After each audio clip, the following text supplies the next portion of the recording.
മാതാവ് എന്ന മഹിത പദത്തിനർഹമായ 6 പേരിൽ സ്വന്തം അമ്മയുടെ മഹത്വത്തെക്കുറിച്ച് ഇന്നലെ നമ്മൾ സംസാരിച്ചിരുന്നു.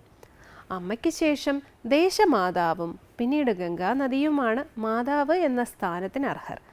അമ്മയായ ഭൂമിക്ക് നമസ്കാരം, നാം രാഷ്ട്രത്തിനു വേണ്ടി ഉണർന്നിരിക്കണം എന്നീ ആശയങ്ങൾ യജുർവേദത്തിൽ പറയുന്നുണ്ട്. ജനനീ ജന്മഭൂമിശ്ച സ്വർഗാദപി ഗരീയസി എന്ന് ലക്ഷ്മണനോട് പറഞ്ഞുകൊണ്ട് ശ്രീരാമൻ അമ്മയെയും മാതൃരാഷ്ട്രത്തെയും സ്വർഗത്തിനുപരിയായി പ്രതിഷ്ഠിക്കുന്നു. ധർമ്മത്തിലൂടെ നിലനിൽക്കുന്ന ദേശമാതാവിനെ നാം സർവദാ സേവിക്കണമെന്ന് അഥർവവേദവും പറയുന്നു.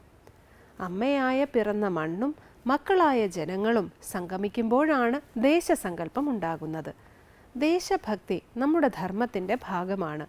ദേശമാതാവിനോടുള്ള കർമ്മം നിറവേറ്റാതെ നമ്മുടെ ധർമാചരണം പൂർണ്ണമാവുകയില്ല. ദേശസേവ പകരുന്നത് മധുരാനുഭൂതിയാണ്.